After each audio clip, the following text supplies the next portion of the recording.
go. Welcome to another session of Conversation with a Therapist. I'm your host, Lawi Odera, and with me is Jennifer K, counseling psychologist, registered with KCPA. Where we are engaged in conversations to do with mental health and awareness, as well as just talking about stuff that has relations to mental awareness and the music industry. So for today, we are just going to recap. Last week, we had a conversation about the different types of substances that people abuse or use, and as well as some of the complications that arise from them. So today, we mentioned something in our last section, which was to do with the wheel of change. And basically, sometimes when people decide to stage interventions and how best people can go through the wheel of change. What is change and how well can you attribute it to becoming a better person in life? Not that we are saying that you're already not a good person. We're just saying this is how better you can be prepared. So maybe, Jennifer, you can just take us through some of the topics. What is the wheel of change exactly, apart from just a normal wheel? Okay. So, like you've mentioned, last week we spoke about the drugs and addiction and how people get addicted, why people get addicted. And what is addiction? Addiction is a big term, and addiction covers issues to do with when you cannot do without a substance or a behavior, because there are different types of addictions. There's addiction to gambling, there's addiction to shopping, there's addiction to sugar. Like addiction is a big thing. It's this big thing that encompasses lots of behavior. So anybody can get addicted. There's no one person who's been appointed to become the appointed addicted person. So anybody can get addicted. It's all and there are many factors. It's still up to date. Addiction is still a mystery in many ways. That there's no one thing that you can point out and say this is the thing that will get you addicted. Like this is the reason why you got addicted. Because people will use substances, and let's talk about drug abuse, for example. Different people will use the same substance, and some people will get addicted and others will not get addicted. And science does not have an answer for you as to why that will happen. So we speculate. We speculate that there's some people who maybe it's the genetic makeup. Maybe you have a history of addiction in your family. So some people in your family might get addicted, some people might not get addicted. So maybe if maybe you have alcohol addiction in your family, like your grandparents, your great grandparents, or your parents. So it's not really inheritance. It's just that your genetic makeup has propensity for getting addicted. There's a thing you could do that could get you addicted. Like you have a higher chance of getting addicted if there's addiction in your family than somebody who has no addiction in the family. That is just the scientific and not to use it as an excuse. No, it's not use it as an excuse. No, it's because you see, many people have said that there's the genetic factor, but it's not 100% the reason why you get addicted. That's what I'm saying. It's just one of the risk factors. The same way the availability of drugs. There's some people who have addiction in their family, but they will never get addicted because they will never use the drug. So if you've never used the drug and it's in your family, it doesn't mean you'll get addicted. So addiction is it covers a wide range of substances and behaviors. There's chemical and non-chemical addictions. So different things will get you addicted in different ways, and there's not really one answer for you. So it could be the availability of the drug, it could be your age if you started using the drug. Okay, first of all, the age when you started abusing the drug. So if you started when you're very young, and you see when you're very young, your brain is still forming. So if you started abusing drugs when you were really, really young, then your brain grows accustomed to that drug from a very early age. And so it's very easy for you to get addicted. I mean, that is just like common sense. And then if you experiment with very addictive drugs, so for example, if you're experimenting with things like alcohol, which is very addictive, if you're experimenting with things like heroin, Valium, cocaine, these things are very, very highly, they're very highly addictive. So if those are the things you're experimenting with, there's a likelihood that you'll get addicted, and especially if you keep doing it. And then of course parental neglect. Let's in the case of kids, it's parental neglect, and when parents don't just pay attention to the kids, they don't know when the kids come from school, they don't take care of them, they don't give them food, or they don't offer emotional support. They're not there for them. Emotional support in an African society. In an African society, yes, you need emotional support even in an African society. And I think the lack of it is what drives us to hold on to our very painful emotions, and we don't know how to deal with them. And so we escape using drugs. and numbing our emotions because we don't know how to deal with them, because they were never encouraged to be dealt with in our families. So that's a huge problem, and I wish modern parents can break the cycle, because we can't go on like this. So those are some of the reasons why people get addicted. If you want to find out more about some of these addictions, some of the drugs, stay tuned to our previous podcast. Yeah. As today we are delving deeper into how to overcome addiction, how to break the cycle, or because we also mentioned last time in our podcast how to figure out which symptoms that you might be exhibiting, whether known or unknown, and how better to seek help. So now we're going now deep into what is the process. Yeah, so getting out of addiction is not something that you, again, just wake up and say, I have stopped being addicted today. That is it. It's a wrap. It's called cold turkey. No, not in everything. Not in everything. There's some things you can't cold turkey your way through. So addiction, when you're trying to break addiction, and it's actually not just addiction, because this process, the wheel of change, is an entire thing. It's called the wheel of change for changing behavior and addiction. So you can use it in many things. It's not just when you're addicted. It's something you can use for many different things. To stop many things. To stop procrastinating, to stop oversleeping, to stop overindulging in stuff. I don't know what. V22, you know. So the wheel of change. So the wheel of change has five think of it as a circle. Okay. So think of it as a circle that looks like a pie chart, or like a pie, or like a cake. Okay. So it's cut into different. Cake is better. It's cut into portions. So there's a portion. There are 5 different portions. The last portion, the 5th portion, is the one that is divided into 2 in a way. I'll say that it's divided into 2, and I'll explain. So the first stage of the wheel of change. That's why it's called the wheel, by the way. It's because it's drawn like a circle. You have to go around. You have to go around the wheel of change. Okay. So the first stage of the wheel of change, I said 5 stages. The first stage is pre-contemplation. The second stage is called contemplation. The third stage is called preparation. And then the 4th stage is called action stage. And then the 5th stage, which I'm saying is divided into 2, is called maintenance stroke relapse. Because you can either maintain your sobriety or you can relapse. That's why it is either or. Yeah, that's why it's the 5th stage, but it has 2 portions to it, which are really different from each other. They're not the same thing. They're very different, and behaviors in each of those portions is very different from one another. Like, you can't substitute one for the other. That's the wheel of change. It's those 5 stages, and you go through them. There's sometimes some people will go through them systematically. So they'll start pre-contemplation, they go to contemplation, and then preparation, action, and then they maintain, and it is nice and smooth, and there's a lot of fun, and people are getting better and better. Now the problem is, this is just an ideal. In most cases, it's an ideal scenario. Most of the time, people do not go in that smooth curve. Until you're just going around and you're having so much fun. Because first of all, addiction is brutal. Tempted. And addiction is really, really brutal. Addiction is brutal on the individual, on the family, on society as a whole. Healing takes such a long time. Addiction is tied back by a lot of emotional pain. Actually, there's I don't know if you know this guy. His name is Gabor. I don't know. I'm gonna butcher his name. His name is Gabor Mate, if I'm not wrong. He's called Gabor Mate. He's an addiction counselor, therapist in a way, and also I think a researcher in the field. He's done a lot of work on addiction, and he says that when it comes to addiction, there's a lot of emotional pain that is tied to addiction. So you will use addiction as an escape because you don't know how to deal with those pain. And I think it's obvious. You've seen many people who have gone through a traumatic experience or a painful thing in their life. They tend to gravitate towards a substance of some sort. Or you'll find that people who are abusing some substance, already you found them, here they are abusing some substance. If you follow deeper, you're going to find out that these people have an emotional pain they're trying to cover up. That's why people come up with different terms. There's uppers, there's downers.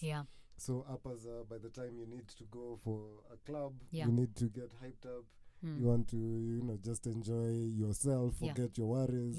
And then there's downers, which you need to escape the voices in your head. So you need a numbing substance. So uppers is like mole, which makes you in the party mood. Then downers are like Valiums, which they just make you concentrate on the happy mood. You're trying to forget you being sad and whatnot. Yeah, I'm glad that you know these things because I don't. It's the streets. It's the streets. It's the streets. You learn. At least you should learn something once, I say. Okay. You should learn something once I hear so you. that you get to understand it better.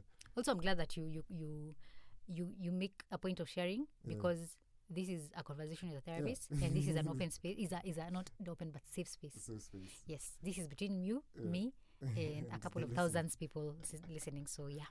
Judgment free. So, like for example, for somebody like me who tries something once, okay, but the onces you end up realizing they become many onces. That's the thing. So, do I start at the contemplation stage or the pre-contemplation stage? Since I'm already aware. That's what I was saying. Yeah. That's what I was saying is that these stages, as much as you want them to be nice and neat as you go through them, sometimes it's difficult because of the emotional baggage that comes with addiction. So sometimes some people will go through the first stage, then they will jump and find themselves in another stage. Sometimes they'll find themselves in two stages at the same time. So you're thinking, do I stop? Do I continue? Am I pre-contemplating? Am I contemplating? I don't know what is happening. Am I maintaining really, or have I just relapsed? Wait, am I in relapse right now? What should I do? And then there's confusion, and then there's there's a lot of just give up with it now. Exactly. So it's not really nice and neat, but the beauty is that it can be if one the individual is willing to change, and two, if the person has support and they are adhering to medication if they need to, and like if they're doing what needs to be done, if they're putting in the work, the stages can be smooth and not smooth sailing, but smooth, like progressive and systematic and linear. It can be. So let's start with I think on this stage, this podcast, you're talking about the first and the second stages. The first and the second stage. Perfect. Since those are the first levels, I guess anyone should go through. Yeah. Because they're important. Because like I read somewhere that the pre-contemplation stage is where I don't really have a problem, but somebody has said it somewhere. So now it's made me think like, every Friday I drink out. It's a social, as we are those people for social drink-ups. So which we said in the last podcast. Let me just reiterate. We said in the last podcast there's nothing like a social drinker or at the occasional party goer. Once I make it a routine, it becomes a problem. Okay. Yeah. So like in that first stage. Yeah. It's still the hardest thing for somebody to say, I am addicted. Like, I know I'll say it after maybe if I drank on Saturday and Sunday, and then by Wednesday, that's when I'm feeling my tongue just in the shot, man, of something. Yeah. So maybe then is when I'd contemplate it. But from Monday to Tuesday, I'm okay. But then Wednesday in your form itakwaje, kind of. I know what you mean. Yeah. I know so what you mean. How do I come to the realization? Is me questioning it the first step? No. Unfortunately. Okay, so here's the thing. Let's go to pre-contemplation. So pre-contemplation, it's contemplating is thinking about something. So pre-contemplation is before you think about it. Yeah. You're basically in that stage before you have thought you have a problem. Okay. So this stage, you can stay in this stage for a very long time because one, out of denial, you're just like me, I don't have a problem. I don't have, just because I have bodies in my house. Me because I have 6 Jamisons. I can afford it. No. Exactly. Actually, the people telling me to stop are just poor people who don't have money to buy 6 booties and they're jealous. See, I got promoted and I have lots of money now. I'm celebrating. It's for celebration. It's for my friends when they come to visit. Yeah. It's not an addiction. Bana. And only I don't have a problem. Yeah. So you for them that it's the stage before thinking. That stage you can stay there because of what do you call it? Denial. So you're denying me I don't have a problem, of which denial is the very first stage in anything anyway. Yeah. So you're there, you're denying, you're saying you don't have a problem, or it's because you've not really experienced any negative experiences or consequences. Nothing bad has happened yet. Nothing bad has happened from it, so why should I consider it a problem? So you're there and you're thinking, see, me, I'm okay. Nothing has happened. I've not killed anyone. I hope that's not even a benchmark. But you're saying I've not killed anyone. I've not done anything wrong. I've not been arrested. I've not spent my rent. I really don't see how you guys are saying I have a problem. But then the people around you are the ones who usually see this. The people around you telling you there's a problem are the ones who usually see it because you don't, because you're in denial, or you've not seen any negative consequences by your benchmarks because you've adjusted your benchmarks. So suddenly you can't see the problem. That's why it's very easy to stay in contemplation stage for a very long time. Yeah. And so your social status, your friends, exactly, they're over there keeping you warm because even them, we're all in the same pool together. Yeah, and at that time you're feeling this is a positive event for me. But I'm fine. I'm like mi siko sure mnasema nini. Yeah. See, I go to work. Upright citizen. There you go. I go to work every day. I never get late. Even if I get late, I usually have a reason. See, there's somewhere they say a glass of wine after work is okay. Even Paul in the Bible said about some wine is good for your stomach. Me, I don't have a problem, you guys. So your friends and family will see and they're like, how do you even have an answer for everything, you know? So that is the pre-contemplation stage, by the way. That stage you don't consider having a problem. You're not thinking of your addiction as a problem in any way or shape or form. You are uko sawa. So that is pre-contemplation. At that stage, we cannot really say now you're going to start the healing process journey because there's really not much that you think there's a problem. That's why you need like people around you who can hold you accountable. And maybe I think even it's good as individuals to always have systems that can hold us accountable. So like systems in your own life, like have your benchmarks that are, if I may say, irreducible minimums. No political agenda here, just saying. So have your own benchmarks and standards that you hold yourself to, that you don't shift them just because of how you're feeling. So like a boti a week, is that a standard? No. No, Lavi. Okay, what do you mean by like standards? Like you know how we already know the adverse effects, let's say, of something like cocaine. You can say to yourself, me personally, I won't let myself experiment with things I know are damaging to me. It's free, Jennifer. It's 5,000 and it's free. It's on the table and it's just this one time. Yeah. But I should say no. Yeah. Okay. Because you see, like we said in the last podcast again, these things you're not trying. It's not a new movie. We know what happens. You get?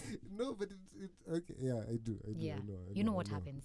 Yeah. You know what happens. You've seen the adverse effects. And I remember you told guys last time to do the research on their own. Don't just go and consume things out of the blue. Like you don't know what you're doing and you don't know. Just love yourself, manze. Yeah, don't let yourself go down that rabbit hole because you don't know where it ends, especially for you if you don't know if maybe, for example, in your family. What if it becomes like, have so many what ifs when it comes to abusing stuff, because those what ifs will keep you in check in a way. That is, and then have friends who can hold you accountable. Friends are also part of the system. and your family are part of the system as well. Cut them off. Do not cut them off. So these guys will hold you accountable. They will be the guys, even you as a msanii, when you started out, maybe ulikuwa struggle. I'm not saying all wasanis start out when they're struggling, but you know there are wasanis who start out when they're struggling. And you know what we're saying, how they have this work ethic. They're willing to go above and beyond, be prepared, do everything. Work late nights, but the minute the fame hits, you know some the drugs trickle in, the wine pours in, the ladies are abandoned, so everything goes or up the in gents clouds. or the gents are trickling in. What I mean was everything goes up in smoke. Exactly. So that's why you need your friends who are very close to you, who can hold you accountable to the person you're supposed to be becoming. Like you remember we said people need to have vision for their music. I remember it was the very first podcast. We said people need to have vision for their music, for their art, for their craft, for their creativity. So if you have a vision for the work that you're doing, you need people who can hold you accountable. People who you know first, their hearts are true. They're not waiting to exploit. They're not waiting to cash in and check out. You know. Because like what you said about work ethic, you know, sometimes in the industry you're told this is how you need to act. This is what you need to do in order for you to trend, in order for you to seem okay. By the time we're taking you out for events, you know, the other artists are also doing the same coke. So why are you not doing it? Yeah. That's the thing. So as I was saying, you need to have those people who will hold you accountable because you know their hearts are true. You know where their heads are. You know, like these people are with you for the long haul and they want your success if not more than you want it for yourself. Like they're there for you all through. And I know it's hard to find these people. That's why I keep telling people, invest in your relationships. There's no shortcut to investing in relationships, unfortunately. So now I go build up a relationship, and then this relationship hurts me, and it's driven me back again. But you see, that's the thing. The people closest to you are the ones who will hurt you the most. But it's not a reason not to get close to them. Because it's part of human nature that sometimes will hurt you intentionally or unintentionally. But you want people who are not looking to hurt you intentionally. That is what you're looking for. That goes back to what you said about self-love and self-awareness. Yeah. If you love yourself first, then it's harder for people to also affect you and hurt you as much. So you want to have people whom you can extend generosity to when it comes to judging their behavior, their motives. So the people, do you have people in your life when they do something wrong to you, the first thing you think is not ati wa I knew it, this person was evil. You don't want people like that in your team or around you. We msanii pale nje tafadhali. Make sure that the people around you, the first thing that you ascribe to them is not malice. You want people that you ascribe generosity to the first time when something goes wrong. Yeah, because I think that is a very simple measure of knowing who is really on your team. Because if the first thing that you ascribe is malice to somebody who has done you wrong and they're on your team, then you want to assess that relationship. Do you guys really have an actual relationship? Why would you think the reason they would do something wrong to you is because they're bad people? The very first time, like the first thing that comes to your head when something bad happens with them is they wanted to hurt me.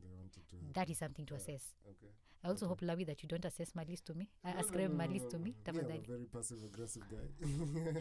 I don't want that. To keep angers and frustrations pent up.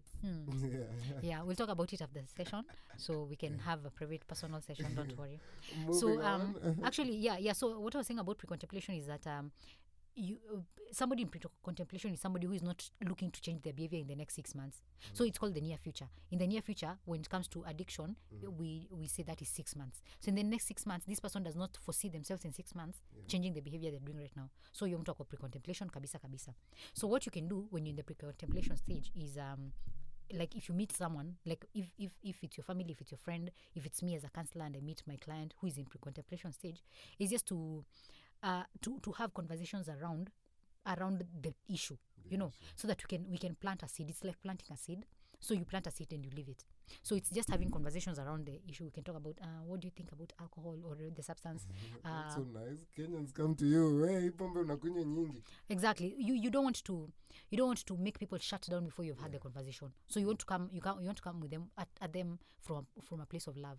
That's why I'm saying again, the people around you, they need to be people that you actually know their heart. You know their heart. They're not coming at you with violence and unnecessary violence and just to shame you. Nobody is going to change when they're shamed. Nobody changes when they're shamed. Shame is very powerful. So you want people who will come at you from a point of love. And they're coming and asking you they're having a conversation with you because they are worried about you or they care about you. So just have those conversations. Don't just be there telling them about bana pombe inaua, kuna inaletanga liver cirrhosis, wewe utakufa utuache. Don't tell people these things. Telling you quit cigarette itakuua. It's as if I didn't see the warning. Because it's not like they don't know that this thing is harmful. But that's the other thing. There are people who think that addiction is a moral is a character flaw, or it's just a problem with you. It's you don't know morals. Ndio maana unapenda different things. Yeah, that's very wrong, because we assume that it's something that is under our control, but addiction is not under your control. It's not. That's why addiction cannot be overcome individually. You can't do it on your own. Unless you're dealing with something that cold turkey, unless you're trying to quit coffee or tea.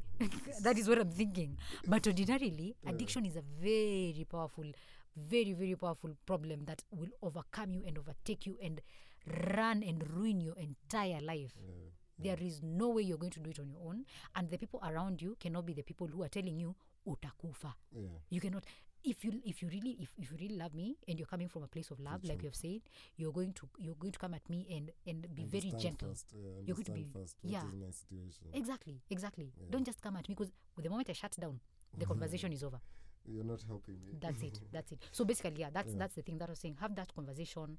Try to give them alternatives. Talk about what they're feeling, what they're going through, why they think this is, why they're taking the substance, and motivation basically. Pre-contemplation is time ya motivation. Yes, and it's not motivation ile a pastor ati I'm thumbing the Bible on your head. Okoka, achana na pombe wewe. That's not the time, bana. Because I don't even think I have a problem. This is the entire time I'm looking at you like a clown. I'm thinking you're a clown with these things you're telling me. So think about it. I will think about it. So maybe just touching up on now the contemplation. Fine. I have now thought about it. I'm like, sigara si ati inaniongeza vitamins ama proteins. It's just good enough for the head rush and when I'm dealing with stress. So yeah, my issue is handling stress.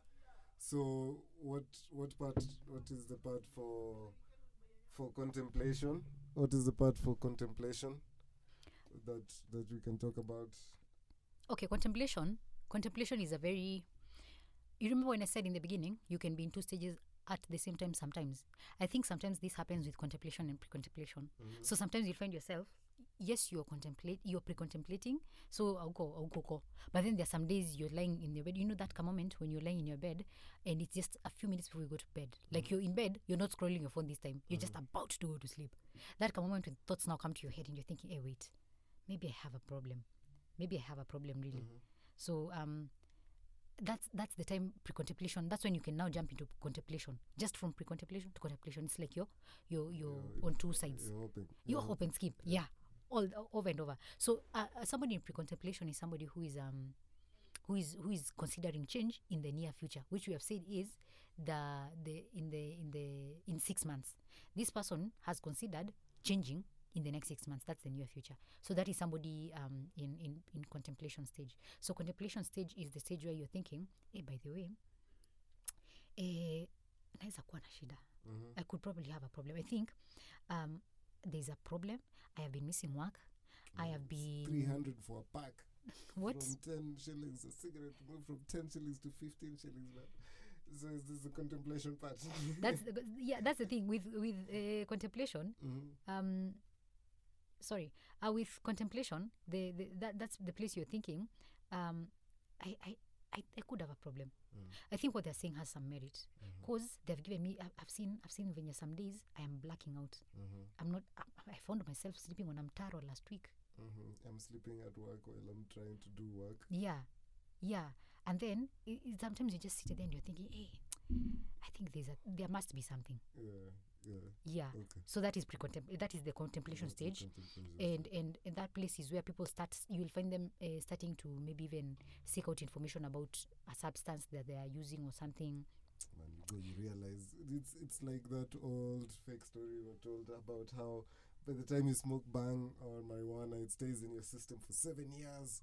So you're like, after you're quitting it, and then you realize it's not. But then again, also, like, what are some of the strategies that I should take? By the time I'm thinking about how to either minimize or reduce intake or to altogether leave it. That's the thing, yeah.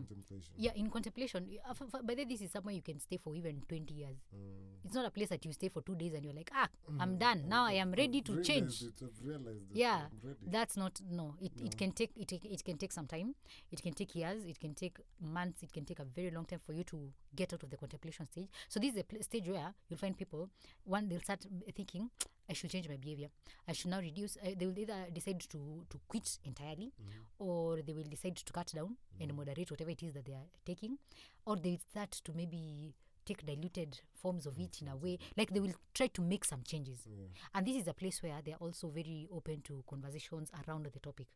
So it's also another place where you're not supposed to come in with judgment. This is not the place. I told you, just because I'm smoking 3 cigarettes in a day from a pack last week, at least be proud of me. I know it's not much. I know. I haven't kicked it out. Yeah, actually there's a strategy that's used, like that, a similar strategy that is used for trying to get people off stuff by moderation. Yeah, by cutting down pole. So if somebody was smoking 10 cigarettes in a day, you will try to get them to smoke 7. Man, you tell somebody I'm smoking 3 cigarettes a day, amekwambia how many is that in a week? Umeshaona we? Yeah, you already feel that. Exactly. Such a big change. Exactly. That's the thing. Yeah. So this is not the place you're supposed to come in with judgment and telling people venye sasa, look at you, even you're smoking, you're drinking, you just have problems. That is not the time. Yeah. What unasikiza, please, caregivers, tafadhali. This is not the time. this is the time to try to connect people with people who can help them. This is the time to maybe even offer support. I will go with you to I will watch a movie with you around this topic. I will read with you around this topic. If it's a book, let's read together about addiction. I'll hold your pack for you. Yeah. I'll help you moderate. I'll help you moderate, by the way. Yeah. That's the thing. This is the place where, when you see they're trying to make a change, imagine support it. Do your best to support that change. This is not the time to tell them about how horrible they are and how useless they are by you've just stopped taking 10. Now you're taking 7. What's the difference? What's the difference? Yeah. So yeah, that's the time to help somebody make those goals. If they need to write down what they need to do, you can help them keep. If maybe you've been reading on the topic, or you have information about the topic, the issue of the substance they're abusing, that's the time to give them material to you can even just start journaling with them. You can tell them, hey, because you're my friend. By the way, unakuanga best yangu, mimi nakutambua. Because I know you want to change, I'm going to walk with you in this journey. I know me, I don't abuse drugs. I'm not doing the thing that you're doing, so I might not know the particular struggle, but I'm going to walk with you. If it's withdrawal symptoms, we are going to find out what we are supposed to do. I will go with you to the clinic. We will figure it out together. So that's the time to give that kind of support. So pre-contemplation is it's a very good stage to be in most of the time, because it's, that moment when you've decided, I need to change. Here's the thing, and I think we've said this before as well. Change starts from within. Yeah. Change starts from within. If it's not from within, you're going to feel coerced, and you're going to feel like you're doing it for people. And then at some point you're going to be like, they don't even appreciate. Let me go back to my old ways. Now you gotta sneak out so as to indulge when they're not in the area. You have to change your schedules so that they always see the bright side of you. Kumbe, you have a shadow side where you're going to smoke up, you're going to drink, you're going to do lions without them. So yeah, I feel like by the time you're in contemplation, people shouldn't come from a place of confrontation, of judgment. Yeah. Just understanding. Understanding. Yeah. Actually, these two, basically, let's just say that the entire process of addiction, from beginning to end, you need to be like, just put your judgment away. Lock it up somewhere if you have to. Put your judgment so far away and realize that this is a person who is struggling with something. And they just need you. Imagine they just need your support. They just need your support, because addiction is brutal. Yeah. Addiction is so brutal. Nobody revels in those withdrawal symptoms. Not even one person. You shy away because already it's been labeled addiction. You've been given labels that you're a bad guy, that your responsibilities. These are some of the effects that came after my abuse, where my judgment was impaired. But doesn't mean that's who I am. And underneath is what I'm hiding. I'm trying to hide with all this. So hopefully myself and other artists as well, and anybody else who might have doubts, it's the best time for you to become more self-aware. Yeah, actually, I think this is the time. If you're listening to this, is the time to just sit down and go with us through these five stages and see where you lie. Because it will help you in making the changes that you need to. Kuna overachievers hapa, mtu ameshajirukisha hadi after 2 days ameshajirukisha. Which is fine. If you feel that you're ready, do it. Because again, we have said this thing is not linear all the time. There's sometimes that you're going to find yourself at the 3rd stage. Kumbe you are supposed to be in the 1st stage, and it's not cast in stone that you're supposed to spend this X amount of time on this particular stage. You can move from stage to stage. As long as self-awareness is updated. Where you're like, I've already realized my problem is the cigarettes. Yeah. The drinking, the cigarettes, because when I'm drinking, I'm still like, I still need to smoke for the drink. So figure out which one do I balance out first, which one do I need to handle. And actually, in the contemplation stage, again, it's very easy for now this individual, this person who's abusing whatever substance, for them to start seeing the disadvantages. This is the time now. You remember in the pre-contemplation, we were saying they won't see the issues. They're not understanding what you're saying about them abusing the substance. Contemplation, they will see. They will be like, oh, by the way, it's true. Hey, by the way, it's true. I'm spending 300 in a day to buy a pack. Okay.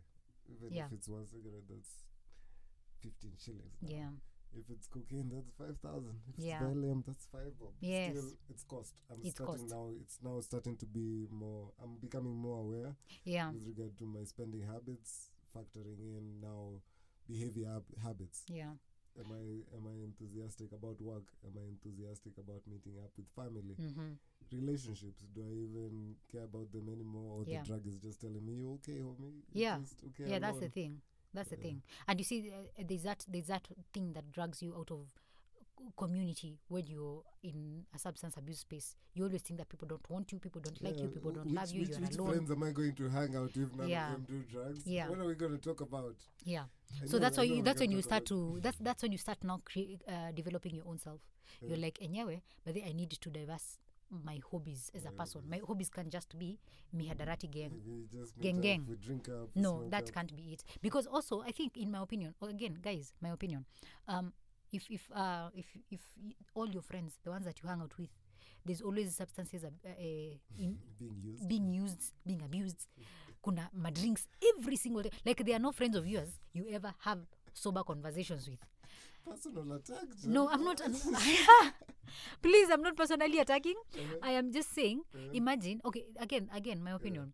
Guys, if every single one of your friends, friendships, relationships, meetups, they always involve substances, miadarati, something, there's always a drug, hata kama ni pombe, you know, because people think that alcohol is not drugs, ni miadarati. So if every one of your encounters always involves a substance when it comes to your friends and your meetups, even if it's your family, you need to assess those relationships. Because Riddle me this, I don't know if that's the right phrase, but I've always wanted to use that phrase. But Riddle me this, why, what are you trying to hide or run away from or numb with these substances? Just trying to have a good time. Yeah, it's okay. I'm not saying you're not having a good time, but why can't you have it sober? Because again, track records. Because think about it, you've just said what do drugs do to you? They numb you, and they take you away from reality. They try to erode everything that is happening right now. They try to make you feel high, and you know, all those things. Like, there's this thing we've just said about what drugs do to you, right? And they detach you from reality. So why is it when you're hanging out with this group of friends, always there has to be a substance involved? What reality are you running away from? Is it that these people are not really your friends? Is it that your friendship is not really friendship? It's just a meetup session for I don't know. Those are dollars for my thoughts. Yeah, those are actual. You see, I'm just giving you money. Yeah, I'm still in the pre-contemplation stage at this point. I thought I was at the contemplation. Yeah, assess your relationships. Some questions you don't have answers to. Again, venye tu tumesema, think about how when if you want to really form those deep relationships that you have said, that you know these people are coming from the right place, you know their heart, you know they love you, they care for you, why then are they running away from their own emotions and you running away from your own emotions, and that's the only time you can meet? Why can't you have conversations that are really deep and moving? And you know, those are the conversations that build relationships. You haven't had conversations over weed. Those are deep conversations. I hope so. I've not had them. But I get you. You know what I mean. So assess those relationships, because again, when you're doing nasema, you're not going to building relationships takes so much time. And I'm not talking about even romantic relationships all the time. I'm talking about even friendships, even family. Before you get to that place where you know, I know this person's heart. I know this person, I can ascribe generosity to this person. You will have spent a very good, considerable amount of time with this person for you to know them to the core, like you can defend them. You know that they have your back. You will have to work towards that relationship like crazy. In the music industry, that's very rare, because most of the time let's make it common. Make it common. Yeah. Let's try to make it common. It's something we can try to do, because most of the time people just because I need a manager, I have an entourage, guys who are hanging around with me, so there's no really depth to our friendships or our relationships. Just on the offhand, I need to work with this guy because he's going to get me ABC networks. So it's more exploitative relationships, if we may say. Like, it's more about what is in it for me and what am I getting. The few ones who enjoy it, even for them, they tell you that it's a struggle. It's a struggle. True. Just we've said it. Building relationships is really, it takes work. It takes so much work. It takes so much time. It takes so much investment. That's why when they break up, it's so hurtful. But that's the whole. That's the whole thing. So maybe the one takeaway we can have for our users and our listeners today is self-awareness first. As always. Self-love. Yeah.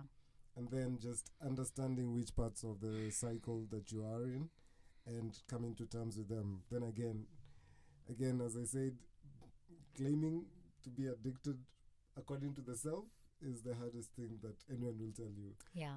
because we are also running away from those issues. That's why I will defend it and defend myself that, I'm not addicted. I can afford it. I am working. I have relationships. Me and my family are cool. Never once have I disappointed them or gotten into altercations because of my substance abuse. But then again, it's how honest I am with myself. And how honest are you as the listener and the audience? How honest are you with yourself? How honest are you willing to be with yourself? Because you can always, there's always room for improvement. That's my mantra. There's always room for improvement. My motto. There's always something you can do more. No matter what you think you know right now about yourself, no matter how much self-awareness that you think you've achieved at this point, there's always more that you can do. So bado hujafika. You know that song for Willy Paul, bado sijafika. Yeah, that song, bado hujafika. We are all on a journey. And nobody will stand, me personally, Jennifer, I cannot stand here and tell you that I have arrived. Just because there's some things I do or don't do, just because there's a struggle I have or don't have, I cannot tell you that I have arrived. I have not. And nobody should. If you meet anybody who's telling you they've arrived, they know all the answers, they have mastered self-awareness, they are the boss of the bosses, they are the best of they know these things, that person is a pretentious person. Yeah. Okay. Fair enough. There's something they're hiding. You should be very wary of people who try to show you or tell you that they have figured it out. Nobody has figured it out completely. We are all going through a journey, and nobody has arrived yet. No one knows this journey better than our artists and musicians. Yeah. Because the fame, the limelight, the pressures, for them, it's very cutthroat. Yeah. It's the audience that drives you to some of these habits, and it's the same audience that judges you based on those habits, and it's the same audience that has expectations. Yes. And there's so much competition. Yeah. New artists are coming up every single day. So you need to be doing the latest drug for you to be trending on tabloids. God forbid. By the time some of them make their upstarts by slanging or just peddling some of these drugs, and then coming later to be addicted to some of them. Others have grown up with them as part of their nature. Yeah. So it's complicated. It's a very complicated situation. I think also it's important to point out to people that I know we talk about these things and we make them sound simple. They're not. It's complicated. It's a complex issue. Addiction, and not just addiction, but most things in life are very complex. We do not have one straight answer to solve every single problem when it comes to some of these things. So just because we speak about them and make them sound very simple, they are not. I don't want anybody to sit and think that it's simple. This is just an overview. This is just a conversation. Kumbuka, there's individual differences. If you can carry them out there in the world where you do them, please take the opportunity. Yeah, I agree. Like Jennifer said, there's always room for growth. Yeah, there's room for growth. So in as much as, yes, we've called out marijuana, we've called out alcohol, we've called out yay, aka cocaine, we've called out molly, we've called out huffing paint, we've called out codeine, called out painkillers. It's for you to assess yourself. It may be your drug of choice. According to you, might be saying that you know how to handle it, you know how to maintain it. But again, the journey is yours. For us, it's not to prescribe, it's just to advise.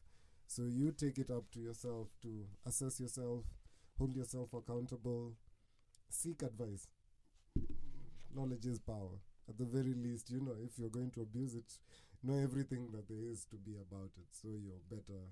To be forewarned is to be forearmed or something. So take everything that you can with your friends. Have candid conversation with your friends, your entourages, your family members.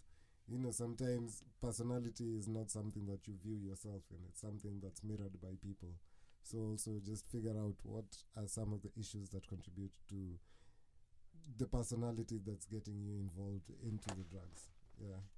Yeah, I agree with that. At least what I've gotten from this conversation today. Yeah. So you said next week, maybe now we get deeper into we've talked about pre-contemplation and contemplation.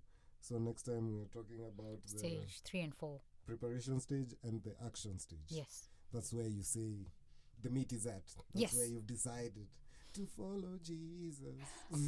But you've decided to plan out what steps you need to take in order for you to achieve at least getting over the addiction. Yes, very true. So you've heard it, dear audiences. Stay tuned. We're coming through with the preparation stage and the action stage. You can listen to our previous podcast to catch up as we come up with our next session. This has been a conversation with your host Lawi Odera and Jennifer K. Keep it boomplay, and remember to share, like, and spread the message.